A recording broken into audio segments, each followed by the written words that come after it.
تسلیما اللهم صل علی سیدنا مولانا محمد وعلى آل سیدنا مولانا محمد وبارک وسلم صلاۃ والسلام علیک یا رسول اللہ صلی اللہ تعالی علیہ وسلم۔ جنازہ اور میت وغیرہ کے احکامات مسائل بیان کیے جا رہے ہیں۔ جیسا کہ چھوٹے بچوں کے احکامات میں 2-3 باتیں بتائی گئی اور 2-3 مسائل اس میں اور ہیں۔ چھوٹے بچوں کی جو نماز جنازہ ہے، وہ چھوٹے بچوں کی نماز جنازہ یہ ہماری بخشش کے لیے ہے، کیونکہ نماز جنازہ کے ذریعے ہماری بخشش ہوگی۔ چھوٹے بچوں کی نماز جنازہ کی دعا بھی الگ ہے۔ اچھا یہ بتائیے، پیدا ہوئے بچے کی نماز جنازہ کہاں پہ بتایا تھا؟ تو کتنے چھوٹے بچے کی جنازے کی نماز پڑھی جائے گی اور کتنے چھوٹے بچے کی جنازے کی نماز نہیں پڑھی جائے گی؟ یاد ہے ہم لوگ؟ ماشاء اللہ، پرانے لوگوں نے یاد رکھا، نئے لوگوں کے لیے یہ بات کہ پیدا ہونے کے بعد اگر اس نے سانس بھی دنیا میں لی ہے نا، ایک سانس لی، پیدا ہوا، ایک سانس لی اور ملا، تو اب اس کا سب کچھ کیا جائے گا۔ جنازے کی نماز، غسل، کفن دفن سب کچھ باقاعدہ۔ اور اگر پیٹ کے اندر ہی مر گیا تھا تو اب اس کا جنازے کی نماز، غسل وغیرہ کچھ بھی نہیں۔ چھوٹے بچے کی جنازے کی نماز کی دعا میں چھوٹا بچہ اگر لڑکا ہے تو دعا الگ ہے، لڑکی ہے تو دعا الگ ہے۔ جنازے کی نماز میں جو پیچھے صفیں بنائی جائے گی وہ صفیں تا عدد میں بنانی چاہیے۔ تا عدد یعنی کہ کیا؟ جیسے 1 3 5 7 9، اسے کہتے ہیں تا عدد۔ تو تا عدد میں صفیں بنانی چاہیے۔ چھوٹے بچے کے تعلق سے بہت اہم مسئلہ جو کچھ بیان کیا گیا اور تھوڑا سا اس کو یاد تازہ کر دی جاتی ہے کہ جو بھی چھوٹا بچہ پیدا ہوتے ہی مر گیا، پیٹ کے اندر ہی مر گیا، تو یاد رکھیں، اسٹرکٹلی اس کو یاد رکھیں کہ اس بچے کا نام رکھنا ہے،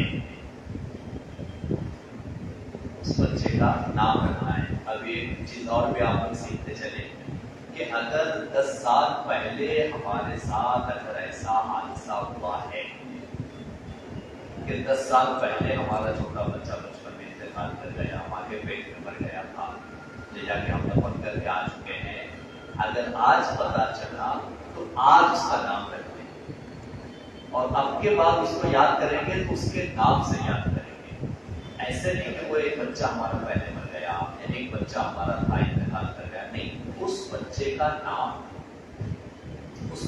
نام رکھ دیا جائے، کیونکہ بروز قیامت کو بچہ اپنے نام سے ہی پہچانا اور پکارا جائے گا۔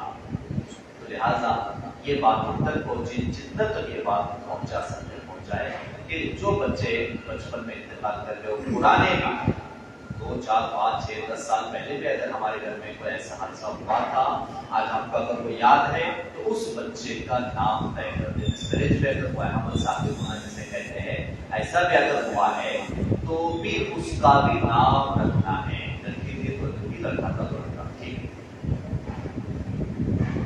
اب ایک مسئلہ یہ سمجھے کہ جیسا کہ کوئی شہید ہو گیا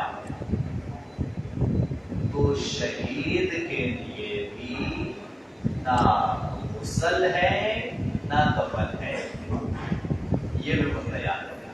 کوئی شہید ہو گیا اگر تو شہید کے لیے بھی غسل و کفن نہیں ہے، شہید کو بھی ویسے ہی دفن کر دیا جائے گا، جس حالت میں ہے کپڑے میں لپیٹ کر اسی طرح سے دفن کر دیا جائے گا، شہید کے لیے غسل نہیں ہے۔ اب آتا ہے قبر کیسی ہونی چاہیے، تو نماز جنازہ کے احکام ہے، قبر کیسی ہونی چاہیے اس کا بھی کچھ احکامات سیکھتے ہیں۔ قبر کس طرح سے بنانی چاہیے، تو قبر کا دیکھیے اور اگر ہم بچے کا اگر یہ بیان کرتے ہیں تو آپ سمجھیں گے کہ آج کل تو یہ کہیں بھی نہیں ہوتا ہے. اصل قبر کیسی ہونی چاہیے؟ قبر کی لمبائی اور چوڑائی کے بارے میں جو مسئلہ ہے، قبر کی لمبائی ہے اس کی گہرائی، یہ جتنا آدمی کا قد ہوتا ہے، آدمی کی جتنی ہائٹ ہوتی ہے اتنی ہونا چاہیے، یا کم از کم سینے تک تو ہونی ہی چاہیے. کم از کم، اس سے کم تو نہیں چاہیے، سینے تک کم سے کم قبر ہونی چاہیے. اب گہرائی کے معاملے میں تو چلیے ٹھیک ہے، اتنا آج تک ہو جاتا ہے، مگر چوڑائی کم سے کم انسانی قد کے آدھے کے برابر ہونی چاہیے. انسانی قد کے آدھے کے برابر چوڑائی ہونی چاہیے. اور قبر جو آج کل ہماری بنائی جاتی ہے، آج کل جیسے قبر بنائی جاتی ہے، اصل میں قبر ایسی نہیں ہوتی ہے. سنت طریقہ یا سنت قبر اگر دیکھی جائے تو قبر دو طرح کی، جو اسلام میں یا شریعت میں دو طرح کی قبر صحیح ہے. پہلی قبر تو جسے لحد کہا جاتا ہے. لحد کس قبر کو کہا جاتا ہے؟ کہ ایک کھڈا کھودا گیا قبر میں، کھڈا کھودنے کے بعد جو قبلے کی سائڈ ہوتی ہے، تو قبلے کی سائڈ میں گہرائی تک جانے کے بعد، جتنا اس کو گہرا ہونا چاہیے اتنی گہرائی تک جانے کے بعد پھر اس کی گہرائی میں قبلے کی طرف ایک اور کھڈا بنایا جائے نیچے سے. اسے عام زبان میں قبلی بھی کہتے ہیں ہمارے عام زبان میں، اور اسے لحد کہا جاتا ہے اسلامی اصطلاح میں. تو یہ لحد بنانا، یہ لحد سنت ہے. اور آپ دیکھیں مدینہ منورہ میں آپ نے دیکھا ہے ماشاءاللہ جنت البقیع وغیرہ میں ابھی بھی ایسی ہی قبر بنتی ہے ماشاءاللہ. آج کل ہمارے یہاں تو نہیں بن رہی ہے. تو یہ ایک ہوتا ہے لحد، یہ قبر کا یہ جو قسم ہے اس کو کہتے ہیں لحد. اور دوسری قسم جو ہے قبر کی اسے کہتے ہیں صندوق. اور صندوق والی قبر کیسی ہوتی ہے؟ صندوق والی قبر ایسی ہوتی ہے کہ اوپر سے جو گڑھا کھودا گیا، تھوڑا کھودنے کے بعد پھر اس کے درمیان، یعنی تھوڑی تھوڑی جگہ یہاں سے کھود کر پھر اس کے درمیان کا گڑھا اور تقریباً ایک آدمی کا ہے جتنا کھودا گیا، اسے کہتے ہیں صندوق. یعنی کہ سمجھیے اوپر سے 4 فٹ چوڑا کھڈا شروع کیے، تو تھوڑا کھودنے کے بعد پھر اس کے درمیان سے بیچ سے 2.5 فٹ کا گڈھا گہرا کیا، اور جو پھر اوپر کا بڑا گڈھا ہے اس کے اوپر تختے رکھے جائیں گے، اس کے اوپر تختے بچھائے جائیں گے یا فرش بچھایا جائے گا. تو اب نیچے جو صندوق ہوگا وہ ایک کمرہ جیسا بن جائے گا، صندوق جیسا بن جائے گا. یہ دو ہی قبر کی قسم ہے. آج کل تو بلیے لگائے جاتے ہیں، تختے لگائے جاتے ہیں. تو بہرحال یہ تو اب منع تو نہیں کر سکیں گے، یہ بھی نہیں کہہ سکیں گے کہ اب اس کا حکم کیا ہوگا، کیونکہ ویسے بھی اگر تختے لگائے، برگے بھی لگائے جاتے ہیں تو اتنا تو احتیاط کیا جاتا ہے الحمدللہ آج کل بھی کہ مٹی جسم پہ نہیں جانی چاہیے، اتنا تو خیال رکھا جاتا ہے. حالانکہ نہ صندوق بنایا جاتا ہے نہ لحد بنائی جاتی ہے، مگر برگے ایسے لگائے جاتے ہیں چٹائی وغیرہ کے ساتھ کہ ماشاءاللہ قبر میں مٹی تو نہیں جاتی. تو اب اس کو منع یا اس کو دوسرا حکم تو اس کا نہیں دیا جائے گا، مگر قبر بنانے کے جو دو صحیح طریقے ہیں جو کتاب میں لکھے ہیں، جو صحیح اسلامی اصطلاح میں ہے، وہ جو ہے بیان کر دیے گئے. مگر اس کو بھی صحیح ہی کہا جائے گا، منع نہیں کیا جائے گا. کیوں؟ کیونکہ مٹی ویسے بھی میت پہ نہیں جاتی اس میں بھی، مگر قبر تھوڑی چوڑی ہونی چاہیے، یہ تو بہرحال ہے. اب قبر میں ایک مسئلہ یہ لکھا ہوا ہے کہ قبر میں نیچے جہاں میت کو لٹانا ہے، قبر میں کوئی چٹائی وغیرہ بچھانا منع ہے.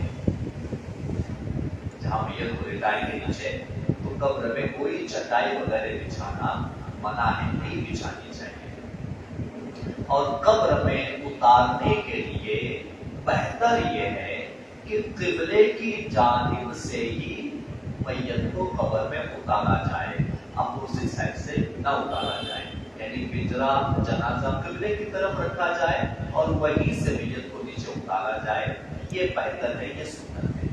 عورت کا اگر جنازہ ہے تو عورت کا جنازہ قبر میں اتارنے کے لیے ضروری ہے کہ محرم ہی اتاریں.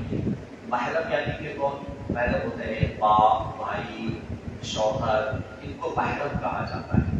تو بہتر چاچا، سگے ماموں، یہ سب محرم ہے.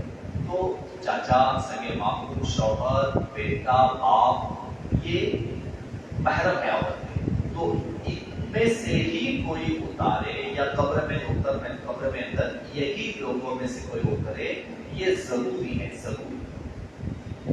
مگر اگر ایسا ہو جائے کہ ان میں سے کوئی بھی موجود نہ ہو، یعنی یہ 5 محرم میں سے کوئی نہیں ہے موجود، نہ بھائی ہے، نہ باپ ہے، نہ بیٹا ہے، نہ جو ہے سگا بھانجا ہے، نہ سگا بھتیجا ہے، اگر ان میں سے کوئی موجود نہیں ہے تو اب قریبی رشتے داروں میں سے کوئی اتار سکتا ہے.